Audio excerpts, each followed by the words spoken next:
Agora a gente abre espaço para um tema muito necessário aqui e delicado, que é a saúde mental, gente. Setembro Amarelo é um convite à reflexão e à prevenção do suicídio. Para conversar com a gente sobre isso, a gente recebe o neuropsicólogo e escritor Eduardo Chiniachiki, aqui ao vivo no nosso Conexão BDF. Eduardo, seja muito bem-vindo. Bom dia.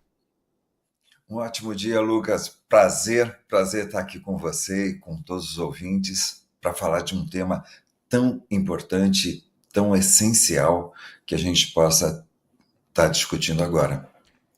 Eduardo, esse tema ele vem ganhando protagonismo, né, nas últimas décadas no dia a dia dos brasileiros e também da população, né? Como é que você enxerga esse crescimento também? Por que se debate mais saúde mental hoje em dia? Sempre que a gente pensa, né, assim, essa é a quarta principal causa de morte entre jovens entre 15 e 29 anos. Se a gente imaginar que nós estamos falando de uma faixa que é o nosso futuro, é o futuro desse planeta, desse mundo. Então, se a gente estiver pensando que 700 mil pessoas estão morrendo todo ano, e o ponto é que muitas vezes a gente fala assim, quando a gente fala do suicídio, significa uma coisa, que eu perdi sentido, perdi significado, né? O sentido para continuar vivendo. Isso significa que em algum momento eu já não estava vivendo.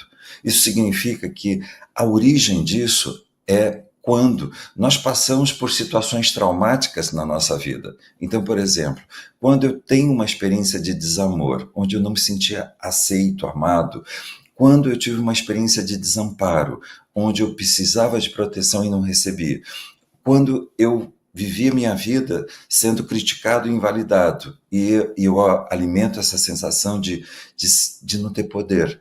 Então, quando isso acontece, eu passo a ter três vírus na minha vida, na minha mentalidade. Quem eu sou não é importante, não adianta pedir porque eu não vou receber, e, por mais que eu faça, não é bom o suficiente. Então é nesse momento em que, em um mundo onde parece que todo mundo está correndo, a frase que muitas pessoas estão se fazendo é: quem eu tenho que ser para ser aceito? O que eu tenho que fazer para corresponder às expectativas dos outros? E esse sentimento de exigência de perfeição. Então, por um momento, parece que eu vou me distanciando da minha autenticidade, da minha originalidade. E eu vou criando uma dificuldade de dizer não, de dar limite, dificuldade de pedir ajuda e dificuldade de assumir a minha capacidade, o meu poder. Então, quando a gente vai olhando isso, parece que vai surgindo um campo muito fértil para que em algum momento eu comece a me auto-excluir, eu comece a me auto-impor a solidão. E é o momento em que eu começo a perder o sentido e o significado. E é nesse momento que o suicídio entra como uma alternativa na vida de uma pessoa. Uhum.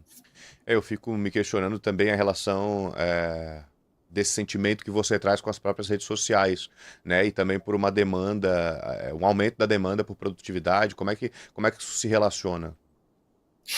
Lucas, é perfeito isso, porque a gente está vendo um mundo em que parece que a imagem, né, a superficialidade. Então a gente entra nas redes sociais e a gente começa a ver algo que parece que essa pergunta, né, quem eu tenho que ser para viver essa vida que aparece na rede social e que muitas vezes é fake.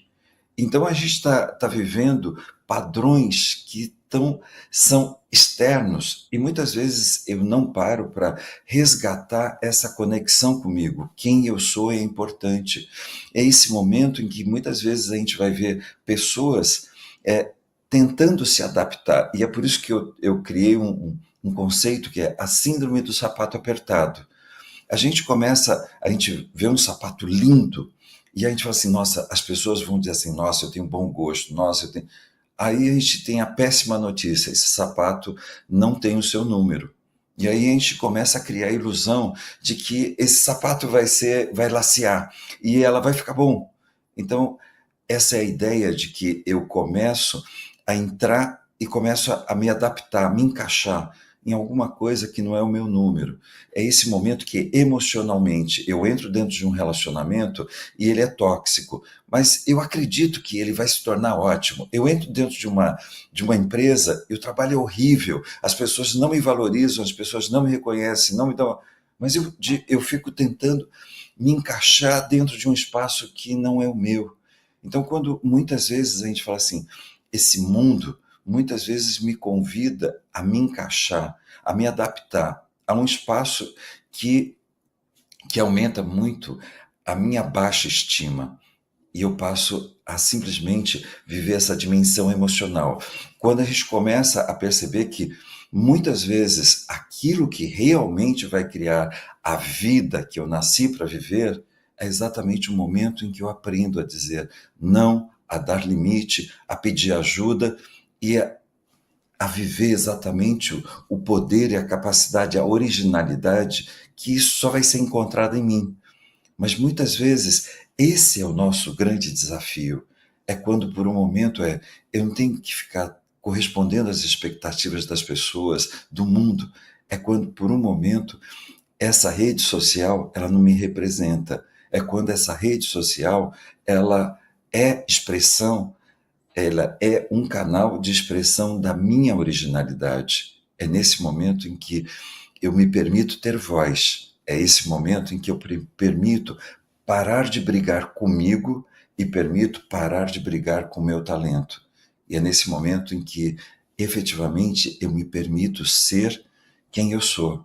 Mas enquanto eu estou me sentindo uma farsa, parece que eu sempre encontro motivo para não viver. Eduardo, no seu livro, que chama O Caminho da Originalidade, você propõe uma reconexão com essa verdade, né, que você está trazendo nas suas respostas. Quais ações mais práticas, mais simples e acessíveis podem ajudar as pessoas que estão nos ouvindo nesse momento, nesse processo de autoconhecimento?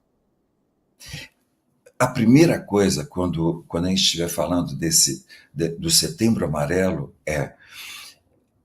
pede e se dê aquilo que você precisa. Às vezes, a ação mais transformadora de quem está pensando em tirar a própria vida é pede e se dê. CVV 188, e é esse momento, esse ato de amor, de poder pedir e se dar a ajuda que a gente precisa. É esse sentimento de que muitas vezes a gente se impõe passar pelos desafios sozinhos. E é mais ou menos aquela criança que ouve de um pai e de uma mãe, aquelas, agora vai lá e se vira sozinho, dá um jeito. E a criança, ela está se sentindo sem poder, sem capacidade para lidar com aquela situação. E ela se destrói naquele momento. E aí ela alimenta essa ideia de que não adianta pedir porque a ajuda não vai chegar. E é esse momento que é super importante. Por isso que tem 3 coisas importantíssimas para todos nós fazermos. O tempo todo nós sermos as primeiras pessoas a nos dar valor, autoestima, aprender a se dar o valor, autoconfiança, aprender a confiar em nós. Inteligência emocional é parar de deixar que o medo tome a decisão, é trazer a emoção para dentro do jogo, mas você no comando. É esse momento em que a gente pede e se dá aquilo que a gente precisa, não se impõe viver a vida desprotegido, sozinho, isolado. É esse momento que a gente passa a viver o nosso talento com alegria. Se permita pegar o gosto por aquilo que você faz. Às vezes são pequenas ações, e essas pequenas ações fazem com que a gente resgate essa autoestima, essa autoconfiança e esse prazer em expressar para o mundo aquilo que é só você, né? Só você é capaz de expressar. Eduardo, muito obrigado por esse bate-papo e por essa conversa tão necessária nessa segunda-feira. Bom para a gente começar bem a semana.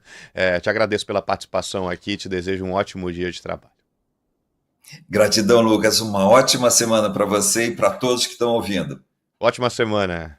Neuropsicólogo e escritor Eduardo Chiniachi, que é ao vivo aqui conosco no Conexão BDF 9h41.